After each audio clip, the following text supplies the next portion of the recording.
Outside a Moscow police station, protesters demand Alexei Navalny's release. Inside, the Kremlin's chief critic found himself in front of a judge in a hastily convened court and urged his supporters to take to the streets against Vladimir Putin. What is this toad sitting on a pipeline most afraid of? What are these thieves from the bunker most afraid of? You know the answer. People protesting on the streets. Because that is the thing, the political factor that cannot be ignored. It's the most important thing, the essence of politics. So don't be afraid. Go out on the streets. Not for me, but for yourselves and your future.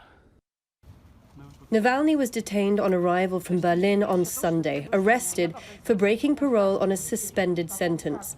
The reason he missed his parole hearing is because he was in a coma after being poisoned with the Novichok nerve agent.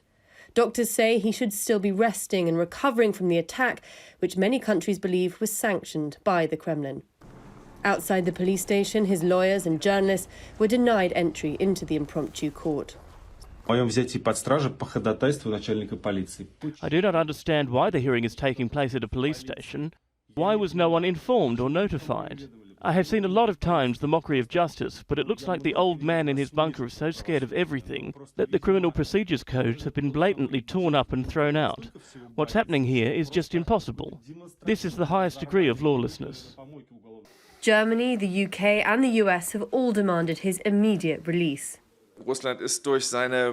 Russia, through its own constitution and its international obligations, is tied to the principles of rule of law and the protection of civic rights, which obviously also goes for Mr. Navalny. These principles must be applied, which for us means nothing else but to immediately release Mr. Navalny. But Russia's foreign minister has scoffed at the reaction from the West and says Navalny's detention is legal. The case of Navalny has gained foreign political resonance artificially and baselessly. Everything is happening to Navalny in connection with his returning, and detention falls within the competence of the law enforcement forces. Navalny will now be held for 30 days. He says he's not afraid because truth is on his side. But in this important election year for Putin, truth might not be enough to set him free. Charlie Angela, Al Jazeera.